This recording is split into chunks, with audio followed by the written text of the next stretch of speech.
Welcome back to the Shimmer Sports Network, and today we have another video over the NBA draft. And this one is going to be my reaction and grading all first round draft picks. Now, the draft started, pretty normally how we expected, but kind of towards the end of the first round, it kind of got away from what I was expecting and what many others were. So let's get into it. At number one, the Washington Wizards did end up picking AJ DeBonsta after a wild week of all these different rumors about, oh, maybe they won't, maybe they'll trade it. But no, this is a great pickup for Washington, and they did a good job not overthinking it. This is an A plus. Then at number two, the Utah Jazz, they had Darren Peterson. Now, this is my number one overall player, and so getting him at two is great value. This is another easy A plus for me, and I can't wait to see what he does. At number three, the Memphis Grizzlies selected Cameron Boozer.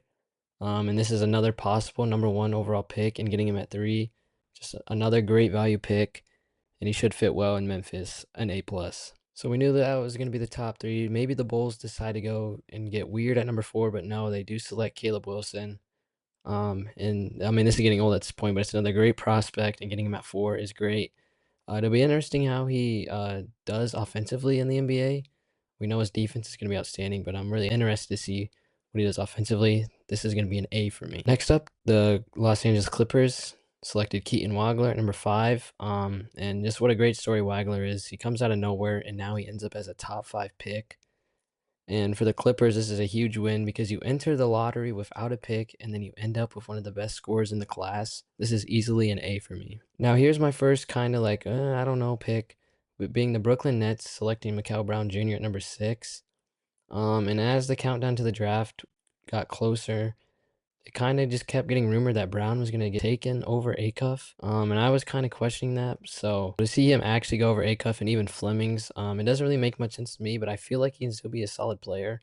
I'm going to give this one a B minus. Next up at number seven, had the Sacramento Kings taking Darius Acuff, and man, having him fall to number seven is amazing for the Kings because I feel like he could possibly become the number one guard in this draft class besides Darren Peterson. He's going to be the number one option most likely in Sacramento if they decide to trade away Levine and Sabonis, and I think this is going to do wonders for his development. I'm giving this an A plus. Next up at number eight, the Atlanta Hawks got Kingston Flemings. I thought maybe they would go Mara here, but it just makes more sense to go for a guard, and if you're higher pick, and then go for a big with their later one, and that's exactly what they did.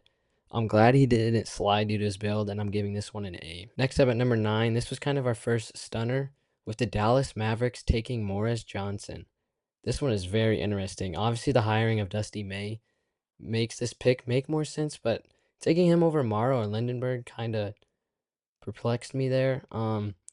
Though I think Dusty May knows better than any of us, so I still have the trust for him for this pick, but I'm still gonna give it a C plus. And I was just gonna go like a C, C minus, but with the hiring of Dusty May, it kinda makes up for it. At number 10, the Milwaukee Bucks, who have two lottery picks, decided to pick Braden Burries first with their number 10 overall pick, and I think this is a great pick. It does kinda make it more interesting. So is Tyler Hero gonna be staying on the Bucks? Because I feel like Burries and Hero are gonna be like similar archetypes and players. So yeah, I'm gonna give this one a B minus just due to that. If like this happened before the trade, it was probably get like an A minus, but it falls a little with Tyler Hero being on the roster now. At number 11, the Golden State Warriors selected Yaxel Lindenberg, and I just think this is a great pickup for the Warriors and someone you don't necessarily have to develop like some of like the freshmen or like a guy like Nate Ahmet. And he can have an impact to win now, which is exactly what they need. I'm gonna give this one an A minus. The Thunder do it again, and at number 12, Ade Mara falls right into their lap. This is going to be a great defensive pickup for them, possibly a Wemby stopper and another 7-footer to the roster. Really, just the best way to describe it is the rich get richer, another A plus draft pick from the OKC Thunder. Next up at number 13, the Milwaukee Bucks picked Nate Ahmet, and this makes complete sense with Giannis being traded. And now they're going to have a couple years where, they don't necessarily have to be competing for playoff series wins, so it's going to give Ahmet a couple years to develop. I'm going to give this one a B plus. Next up at number 14, the Hornets did go Hannes Steinbach.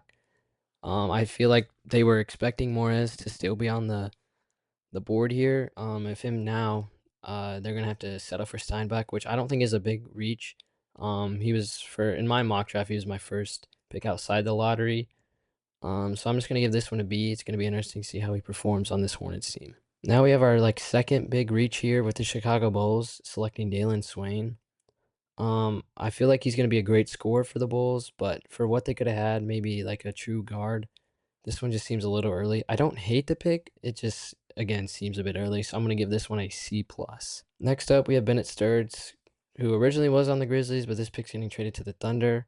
So I'm not sure what really his role is gonna be on the Thunder, but they obviously wanted him if they're gonna trade up a spot for him.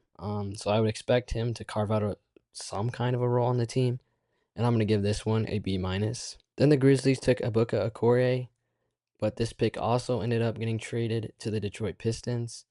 So Corey gonna be on the Pistons. I'm not sure if this is the guard I would have gone for. To get a shot creator next to Cade Cunningham with Anderson and Phylon still being on the board, but I still think it makes a sense for them, and it makes it better knowing that it's going to Detroit. So I'm gonna give this one a B minus. Then you had the Charlotte Hornets at number 18, and they picked Christian Anderson. And adding Anderson next to Ball and Knipple was amazing. This team could end up being the best three-point shooting team next year, and this is an easy A for me. Next up at number 19, we had the Toronto Raptors picking Allen Graves. This is kind of confusing with them drafting Colin Murray-Boyles last year, and especially with the playoff run he had. And Graves will be probably more of a four, so it'd be interesting how they use him paired up with Murray-Boyles. So I'm just gonna give this a C minus. Just feel like there was a couple better picks out there for them. At number 20, we have the San Antonio Spurs selecting Jaden Quaintance.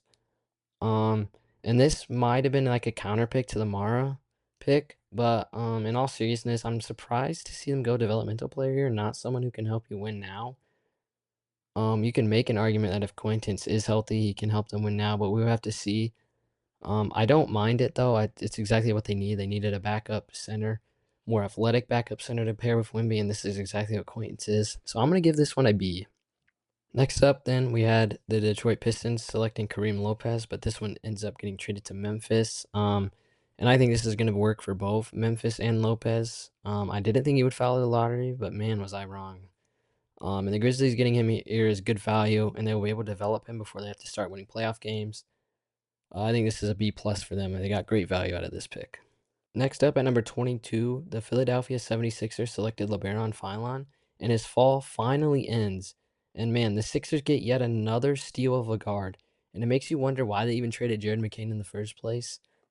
This is easily an A plus. I never really understood why he fell so late, and seeing all the new mock drafts have him down so low, it just really didn't make sense to me.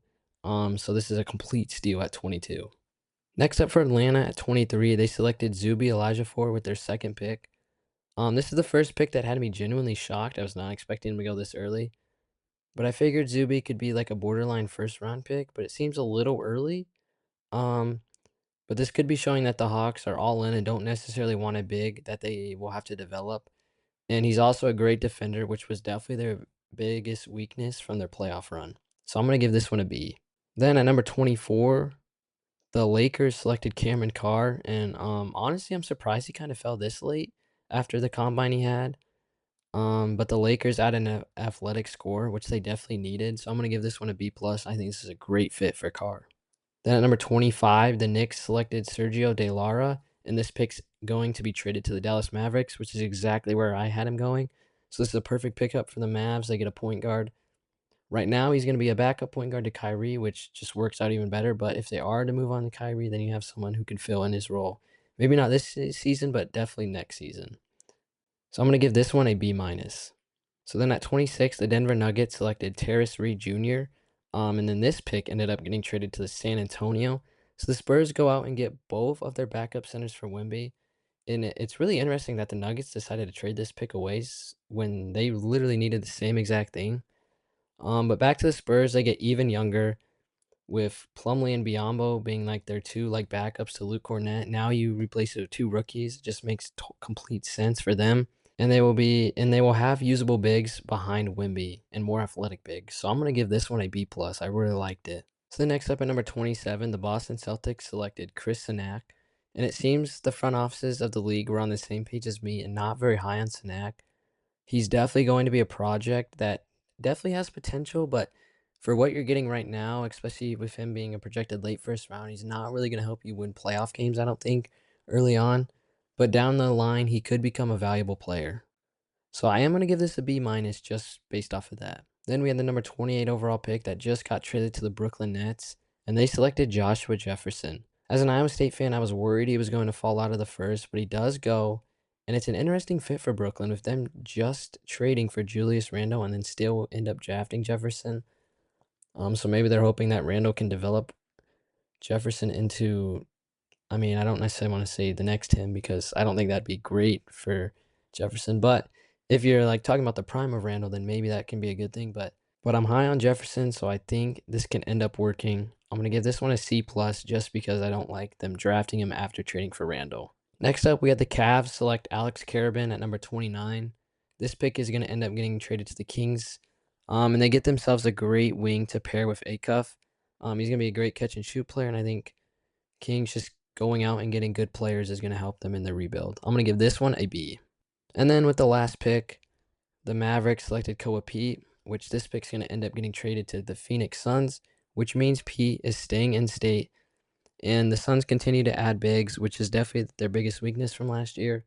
He is going to be a bit of a developmental player, but I feel like the Suns, you can take that risk to see his upside. I'm going to give this pick a B. So there you have it for all my grades for the first round draft picks. I made a tier list just to give you a visual on how I thought all the picks went. It's definitely surprising. There was definitely a couple guys that I didn't expect to fall out of the first, like Isaiah Evans, Malik Thomas, and Henry Vesar, all falling out, which just means the first three picks in the second round are going to mean that much more. Comment down below what you think about my grades, and if you disagree, let me know. Let me know what your grades are for your favorite draft picks, your biggest winners and losers from the draft. I want to thank you guys all for watching. Make sure to like and subscribe, and I'll see you in the next one. Peace.